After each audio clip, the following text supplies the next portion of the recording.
మెదక్ జిల్లా ముత్తాయికోటలో వెలిసిన ప్రసిద్ధ పుణ్యక్షేత్రం శ్రీ సిద్ధేశ్వరుడి ఆలయంలో కార్తీక మాస ఉత్సవాలు ఘనంగా జరుగుతున్నాయి. కార్తీక మాసం 2వ సోమవారం సందర్భంగా తెల్లవారుజామున నుంచి భక్తులు పెద్ద ఎత్తున ఆలయానికి తరలివచ్చి లింగానికి జలాభిషేకం నిర్వహించారు. కార్తీక మాస ఉత్సవం సందర్భంగా భక్తులు పెద్ద ఎత్తున తరలివచ్చి కార్తీక దీపాలు వెలిగించి దీపదానాలు చేస్తున్నారు. దీంతో ఆలయంలో భక్తుల రద్దీ నెలకొంది. ఈ రోజు సాయంత్రం 6 గంటల నుంచి 8 గంటల వరకు 33 రకాల పండ్లతో శివయ్యకు మహా అలంకరణ, పూజలు, పల్లకి సేవ నిర్వహించబడుతుందని ఆలయ అర్చకులు పేర్కొన్నారు.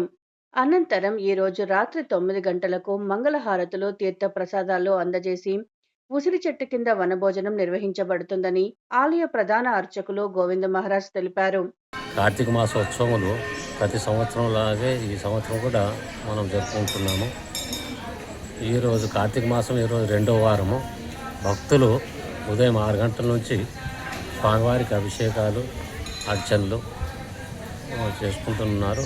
చాలామంది భక్తులు వచ్చి స్వామివారిని అభిషేకం చేస్తూ శ్రీ లక్ష్మీనారాయణ స్వరూప ధాత్రి వృక్షమైన చెట్టు కింద దీపోత్సవాలు, దీపాలు వెలిగించి దీపదానాలు చేసుకుంటున్నారు. మరియు ఈరోజు 12 గంటల నుంచి 2 గంటల వరకు స్వామివారికి అన్న పూజలు జరపబడను.